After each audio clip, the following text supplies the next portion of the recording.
Дед Виктор был мужик суровый, но справедливый. С женой своей Наташей они жили дружно, что называется «душа в душу». А все потому, что полюбил я ее, как только увидел, сразу и на всю жизнь, улыбаясь, говорил старик. Баба Наташа шутливо ворчала на деда и улыбалась. Дети давно выросли, и уже подрастали внуки. Судьба раскидала их по разным городам, так что жили старики вдвоем. Каждое лето навещала только дочь с детьми.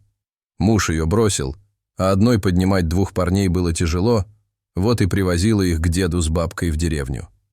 «Оставляй», — говорил дед Виктор, — «не переживай, мы тут огородом и рыбалкой прокормимся». Из животных у стариков были кошка, да дворовый пес Шарик, довольно почтенного возраста, так что игры и беготня его уже не привлекали. Поэтому мальчики очень обрадовались, когда в очередной свой приезд обнаружили во дворе молодую дворнягу. «Когда вы собаку завели? А как ее зовут? А откуда взялась?»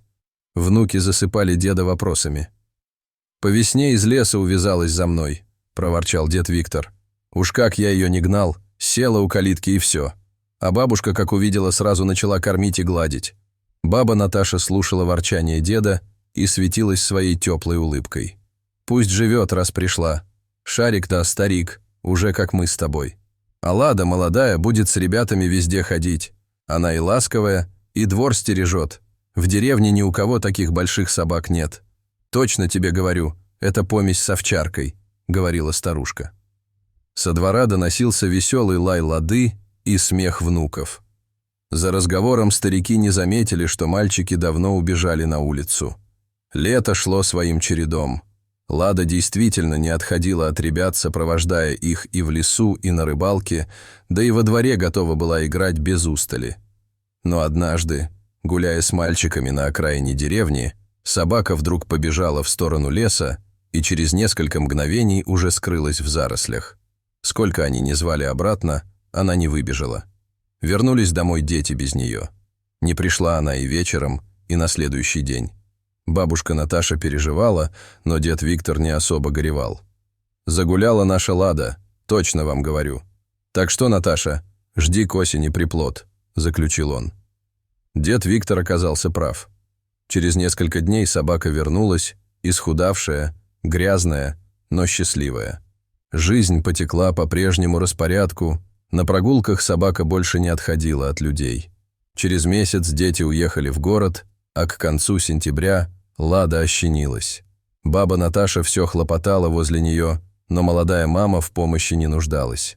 Она прекрасно справлялась со своими 6 карапузами, на которых в деревне уже были желающие.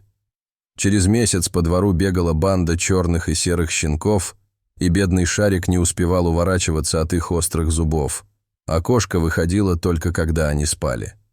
Дед Виктор все чаще хмурился, задумчиво глядя на малышей. Наметанный глаз старого охотника видел в щенках волчьи повадки. «И как ее угораздило», – бормотал он себе под нос. Поделившись с женой своими опасениями, дед удивился ее искренней улыбке. «Ну и что тут такого?» – спросила она. «Зато здоровые, крепкие малыши». «Они больше Лады вырастут», – воскликнул дед. «Это уже не собаки, понимаешь? Сейчас мы их соседям раздадим, а они подрастут и всех кур передавят». Наташа с сомнением посмотрела на мужа и сказала: «Ну, не знаю. По мне так обычные щенки. Но ты, Виктор, думай, что делать».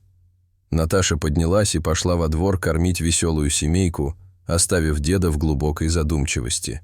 Сельчанам дед решил не врать, рассказал мужикам, как есть, и почти все отказались брать щенков, только один настаивал, что хочет такого себе во двор. «Остальных куда денешь? В лес отпустишь?» – спрашивали соседи. «Ну какой лес? Хоть они и не совсем собаки, но ведь и не волки. А убить их рука не поднимется. Повезу в город на рынок». На то мы порешили. Через неделю сосед собрался в город и завез деда Виктора с его беспокойным товаром на рынок. Крупными щенками активно интересовались, спрашивая породу и предлагая хорошую цену. Дед Виктор знал только 2 породы – овчарку и лайку, и, опуская глаза, говорил, что это их помесь. Он уже продал 2, когда к нему подошел худощавый мужичок и, внимательно посмотрев на щенков, тихо спросил: «Волкособы?» Дед хотел было возразить, но зачем, если человек в этом понимает? «Могу оптом всех забрать», — сказал мужичок. Дед торговаться не стал, а мужик вместе с деньгами сунул ему бумажку с адресом. «В следующий раз вези прямо ко мне, заберу всех», — сказал он. «Следующего раза не будет», — усмехнулся старик. Мужик пожал плечами. «Как знаешь, но ты адресок не выбрасывай, мало ли что. Волки они такие. Любовь у них настоящая, на всю жизнь». В последующие годы дед Виктор не раз вспоминал эти слова. Лада щенилась почти каждый год, и никакие цепи и заборы не могли удержать ее от побега в лес. А если деду все же удавалось крепко ее запереть, она выла так, что у бабы Наташи надрывалось сердце, а со стороны леса отчетливо слышался волчий вой. «Виктор, отпусти ты ее. Она ведь не просто так рвется по кобелям побегать, а к нему. Любовь же у них настоящая», — говорила жена. Дед вздыхал, ворчал и отпускал Ладу. Мужик в городе исправно забирал каждый помет, давая неплохие деньги. «И куда же ты их?» — спросил как-то дед Виктор. «Я соседу отдал одного. Так он его как не воспитывал, а все бесполезно». Тот озлобился, бросаться на него стал и сбежал потом. «Волкособы — это как отдельная порода, они поумнее многих людей будут», — ответил мужик. «Там еще неизвестно, кто кого воспитывал. Не переживай, дед, щенков я отдаю только тем, кто знает толк, не то что твой сосед». Связь Лады с ее диким другом крепла с каждым годом. Уже неоднократно деревенские жители видели в лесу крупного волка-одиночку. Иногда он показывался совсем рядом с деревней, поджидая свою подругу. Лада бегала к нему уже не только в брачный период, а почти каждый день. Они могли часами вместе рыскать по лесу, чувствуя себя настоящей парой. И все же собака неизменно возвращалась домой, каждый раз радуясь встрече с хозяевами.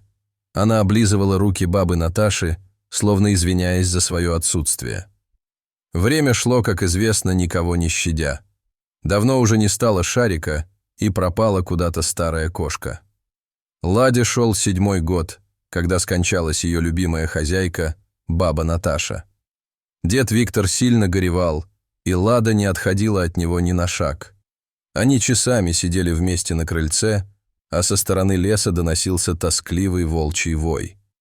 Дед понимал, что природа возьмет свое, и вскоре Лада снова убежит к своему другу и нагуляет щенков. «Ну уж нет», – ворчал дед Виктор, перетаскивая собачью будку в сарай. «Некому теперь с твоими волчьими детьми нянчиться». Следующую ночь Лада провела на цепи внутри сарая. Она выла всю ночь, но не было теперь ее заступницы, а дед лишь ворочался, накрывая ухо подушкой. Под утро собака затихла, а старику не спалось, и он вышел на крыльцо. В предрассветных сумерках он сразу увидел распахнутые двери сарая. Оттуда слышался звон цепи и тихая возня. Держа ружье наготове, дед заглянул в сарай. Светло-серая шкура волка сразу бросилась ему в глаза. Зверь был поглощен ухаживаниями и заигрываниями, он обнимал свою подругу лапой и тихонько покусывал за шею. Поэтому и не услышал деда, зато сразу почуял, оглянулся и уставился своими желтыми глазами прямо на него. А из-за спины волка на деда смотрела Лада. И почему-то в этот момент в памяти деда появилось лицо его жены, ее теплая улыбка и ее слова: «Виктор, отпусти ты ее, любовь же у них настоящая».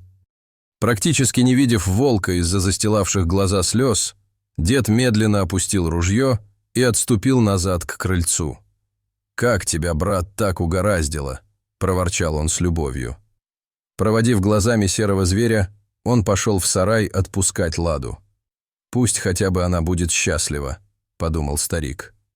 Со временем Лада появлялась все реже, а дед все меньше проявлял интереса к жизни. Дочка хотела забрать его в город, но тот лишь качал головой. «Тут Наташа моя похоронена, куда ж я поеду? Да и Лада скоро с потомством придет, а тут никого». Но Лада не пришла. На этот раз она ощенилась в лесу, создав со своим волком полноценную семью. Логово их располагалось в глухой чаще, километрах в 8 от деревни. Уже повзрослевший внук остался ухаживать за дедом, помогать по хозяйству, но был у него и свой интерес. Почти каждый день молодой человек, взяв ружье, уходил в лес на несколько часов. Он искал Ладу, и где-то через месяц, уже не особо надеясь, он вдруг увидел ее. Она вышла к Андрею из густых зарослей, мимо которых он не раз проходил, а следом за ней выскочили на поляну 4 малышей. Андрей гладил и ласкал собаку, внимательно разглядывая ее щенков. Ему понравился крупный, спокойный малыш с волчьим окрасом. «Ну что, подруга, ты тут счастлива?» «Домой, вижу, не собираешься», — сказал Андрей и посмотрел собаке в глаза. «А сыночка своего доверишь мне? Разрешишь забрать? Будет нам о тебе память».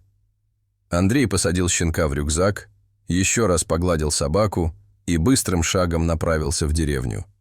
Ему не хотелось испытывать судьбу, встречаясь с главой семейства.